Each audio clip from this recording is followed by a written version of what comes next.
नमस्कार दोस्तों, स्वागत है आपका हमारे YouTube channel daily GK dose में। आज है 27 सितंबर और 27 सितंबर करंट अफेयर्स के जितने भी इंपॉर्टेंट क्वेश्चंस हैं हम लोग अपने इस वीडियो में डिस्कस किया जाएगा। ध्यान रहे वीडियो को पूरा एंड तक देखिएगा ताकि हर क्वेश्चन की डिटेल एक्सप्लेनेशन आपको मालूम चलती रहे, जो एग्जाम के पॉइंट ऑफ व्यू से काफी इंपॉर्टेंट है। तो शुरू करते हैं अपने सेशन को बिना पंचायत के।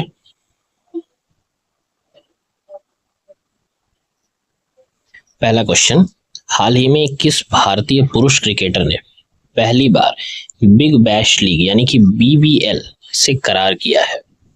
Recently which Indian male cricketer became the first to sign with Big Bash League BBL टीम? काफी इंपॉर्टेंट क्वेश्चन बनेगा क्योंकि ये भारत का पहला खिलाड़ी है। ऑप्शन हैं आपके विराट कोहली, रोहित शर्मा, रविचंद्रन अश्विन या सुरेश रैना। तो अभी हाल ही में रविचंद्रन अश्विन जी इन्होंने पहली बार बिग बैश लीग के साथ साइन किया है। तो ऑप्शन नंबर सी करेक्ट है इस क्वेश्चन का। हाल ही में रविचंद्रन अश्विन पहले भारतीय पुरुष क्रिकेटर बने जिन्होंने BBL से करार किया। वह सिडनी थंडर टीम से खेलेंगे BBL 2025-26 में। अब तक BCCI नियमों के कारण भारतीय पुरुष क्रिकेटर्स विदेशी T20 लीग्स में नहीं खेल सकते थे। अश्विन ने IPL से रिटायरमेंट के बाद यह कदम उठाया जिससे रास्ता खुला है। अगला सवाल, हाल ही में आयुष मंत्रालय ने किस स्थान पर प्रयास नामक पहला एकीकृत न्यूरो पुनर्वास केंद्र शुरू किया है? इंपॉर्टेंट है ये आपका क्वेश्चन। आज के क्वेश्चंस काफी अच्छे खास है, पूरा देखिएगा और सब्सक्राइब जरूर करें चैनल को, जो भी नए व्यूअर्स आते हैं हमारे। Recently where did the ministry of AYUSH launch Prayas, the first integrated neuro rehabilitation centre? Option है आपके न्यू दिल्ली, गोवा, जयपुर या भोपाल। तो करेक्ट आंसर है आपका option number B, Goa. Goa में अभी प्रयास नामक भारत का पहला इंटीग्रेटेड न्यूरो रिहेबिलिटेशन सेंटर शुरू किया गया है। हाल ही में AIIA गोवा में प्रयास नामक पहला एकीकृत न्यूरो पुनर्वास केंद्र शुरू किया गया। इसका उद्घाटन केंद्रीय मंत्री प्रताप राव जाधव ने किया है। यह केंद्र आयुर्वेद, योग, फिजियोथेरेपी, स्पीच थेरेपी और आधुनिक चिकित्सा को एक साथ लाता है। यह विशेष रूप से बच्चों की तंत्रिका और विकासात्मक समस्याओं पर केंद्रित है। अगला सवाल, हाल ही में भारतीय नौसेना का पहला प्रशिक्षण स्क्वाड्रन ITS किस देश के मोम्बासा बंदरगाह पे पहुंचा है? Recently Indian Navy's first training squadron arrived at the port of which country's city? Mombasa. मतलब कुल मिला के पूछ रहा है कि मोम्बासा बंदरगाह कहाँ है, क्योंकि यहाँ पर भारत का पहला ट्रेनिंग स्क्वाड्रन पहुंचा है। ऑप्शन है आपके तंजानिया, मॉरिशियस, मोजाम्बिक या केनिया। तो करेक्ट आंसर है आपका ऑप्शन नंबर डी, केनिया। हाल ही में भारतीय नौसेना का पहला प्रशिक्षण स्क्वाड्रन INS तीर, INS सुजाता, INS शार्दुल और ICGS सारथी मोम्बासा केनिया में पहुंचे हैं। इससे पहले ये स्क्वाड्रन सेशेल्स, मॉरिशस, ला रियूनियन और मोजाम्बिक का दौरा कर चुका है। यात्रा के दौरान संयुक्त प्रशिक्षण, MPX, PESEX, योग सत्र और बैंड प्रदर्शन आयोजित होंगे। उद्देश्य क्या है? तो दोनों देशों की नौसेनाओं के बीच समुद्री साझेदारी और सहयोग को मजबूत करना। अगला क्वेश्चन, हाल ही में वैज्ञानिकों ने एपेरिक्टस कन्याकुमारी नामक नई प्रजाति किस तट पर खोजी है? Recently scientist discovered a new eel species एपेरिक्टस Kanyakumari off the coast of which state? Option है आपके तमिलनाडु, केरला, आंध्र प्रदेश या उड़ीसा। करेक्ट आंसर है आपका ऑप्शन नंबर ए, तमिल। हाल ही में एप्टेरिक्टस कन्याकुमारी नामक नई फिनलेस स्नेक ईल प्रजाति जो है ये तमिलनाडु के कोलाचेल तट पर खोजी गई है। इसका नाम कन्याकुमारी जिले के नाम पर रखा गया है। खोज राष्ट्रीय मत्स्य आनुवांशिक संसाधन ब्यूरो के वैज्ञानिकों ने की। यह खोज भारत की समुद्री जैव विविधता और पारिस्थितिकी समृद्धि को दर्शाती है। नेक्स्ट क्वेश्चन है, हाल ही में वाणिज्य एवं उद्योग मंत्री पीयूष गोयल ने किस देश के उप प्रधानमंत्री दिमित्री पेट्रुशेव के से नई दिल्ली में मुलाकात की है? Recently, Commerce and Industry Minister Piyush Goyal met with Deputy Prime Minister Dmitry Patrushev of which country in New Delhi? Options हैं आपके यूएसए, फ्रांस, रशिया या जापान। करेक्ट आंसर है आपका ऑप्शन नंबर सी, रशिया। हाल ही में पीयूष गोयल ने नई दिल्ली में रूस के उप प्रधानमंत्री दमित्री पेट्रुशेव के नेतृत्व वाले प्रतिनिधिमंडल से चर्चा की है।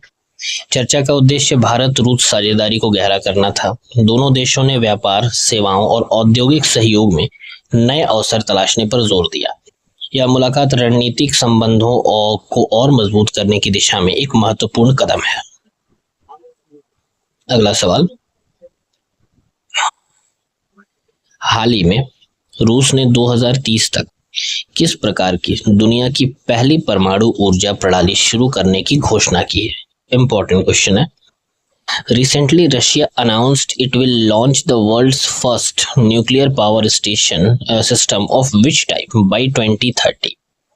ऑप्शंस हैं आपके open fuel cycle, closed fuel cycle, hybrid reactor cycle या फास्ट ब्रीडर साइकिल।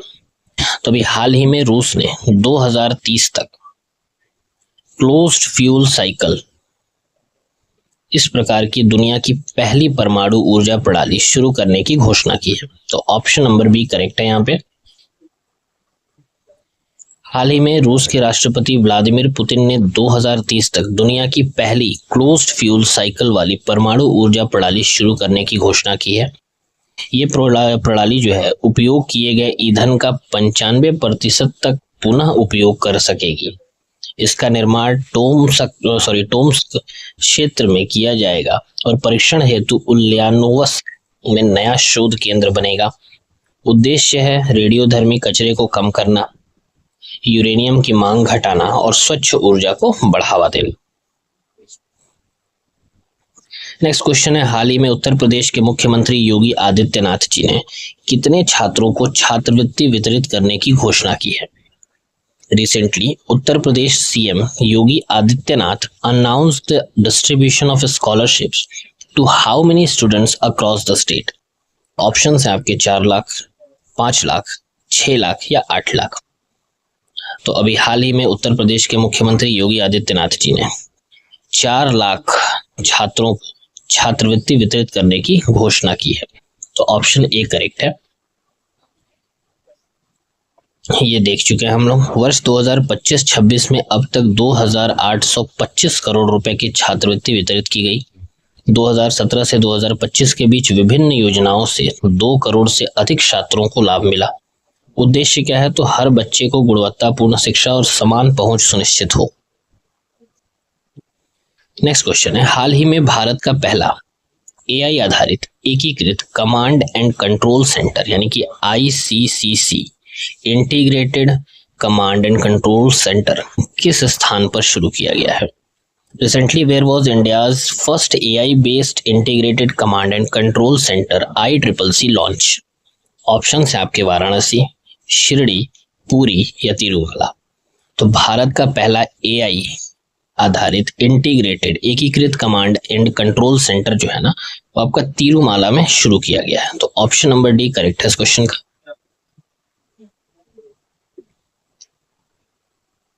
हाल ही में तिरुमाला तिरुपति देवस्थानम ने भारत का पहला AI पावर्ड ICCC शुरू किया है। इसका उद्घाटन आंध्र प्रदेश के मुख्यमंत्री N चंद्रबाबू नायडू ने 25 सितंबर को किया। केंद्र में फेशियल रिकॉग्निशन, ड्रोन टेक्नोलॉजी और रियल टाइम मॉनिटरिंग की सुविधा है। उद्देश्य है भीड़ प्रबंधन, सुरक्षा और दर्शन व्यवस्था को अधिक स्मार्ट और प्रभावी बनाना।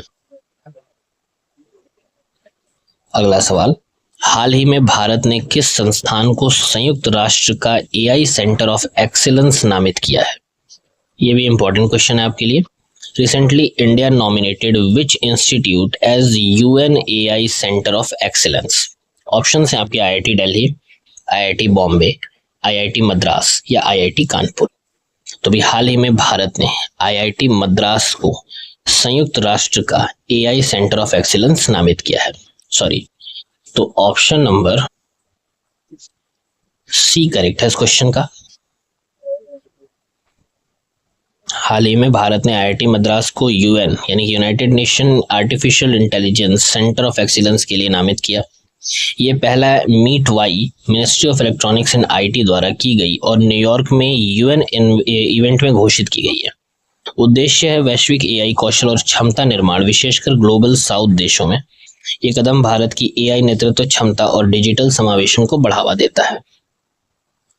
नेक्स्ट क्वेश्चन है, हाल ही में यूपीआई किस देश में लॉन्च हुआ जिससे भारतीय पर्यटकों के लिए डिजिटल भुगतान आसान हुआ है? इंपॉर्टेंट क्वेश्चन है, ये जरूर पेपर में दिखेगा आपको। Recently, UPI has been launched in which country, making digital payments easier for Indian tourists? Options हैं आपके यूएई, कतर, सिंगापुर या सऊदी अरेबिया। तो अभी हाल ही में कतर में यूएई लॉन्च हुआ है और इससे क्या है ना कि वहाँ पे इंडियन टूरिस्ट जितने भी हैं उनके लिए जो डिजिटल पेमेंट है वो काफ़ी आसान हो जाएगा। तो ऑप्शन नंबर बी करेक्ट है इस क्वेश्चन का। हाल ही में यूपीआई अब कतर में चालू हो गया। शुरुआत हुई है हमाद इंटरनेशनल एयरपोर्ट के ड्यूटी फ्री स्टोर से हुई। कतर यूपीआई स्वीकार करने वाला भारत के बाद 8वां देश बन गया है। इससे भारतीय पर्यटकों को क्यूआर कोड आधारित रियल टाइम भुगतान करना आसान होगा। पहल में NPCI international payments, Qatar national bank और नेट स्टार्स की भागीदारी है। आखिरी सवाल है हमारा, हाल ही में पीडीलाइट के प्रबंध निदेशक सुधांशु वत्स, इनको किस संगठन का नया अध्यक्ष नियुक्त किया गया है? Recently Sudhanshu Vats, MD of Pidilite, was appointed as the new president of which organization? Options हैं आपके फिक्की, CII, ASCI या ट्राई। तो करेक्ट आंसर है आपका ऑप्शन नंबर सी, ASCI यानी कि the advertising standards council of India. हाल ही में सुधांशु वत्स को advertising standards council of India का नया अध्यक्ष नियुक्त किया गया। ASCI की 39वीं वार्षिक आम बैठक के दौरान ये घोषणा की गई है। एस सुब्रमण्येश्वर को वाइस चेयरमैन और परितोष जोशी को ऑनरेरी ट्रेजरर नियुक्त किया गया है। ASCI अब आधुनिक विज्ञापन, पारदर्शिता, एथिकल एडवर्टाइजिंग और नए छात्रों के लिए विज्ञापन साक्षरता कार्यक्रम पर ध्यान केंद्रित करेगा। तो ये थे आज के टॉप करंट अफेयर्स। उम्मीद करता हूँ सेशन आपको अच्छा लगा हो, आपके लिए यूजफुल हो। और अगर सेशन अच्छा लगता है तो वीडियो को लाइक, कमेंट और शेयर जरूर करें। चैनल हमारा जो है डेली जीके डोज, इसको सब्सक्राइब करें और बेल आइकन जरूर प्रेस करें। तब तक के लिए धन्यवाद, नमस्कार, हर हर महादेव।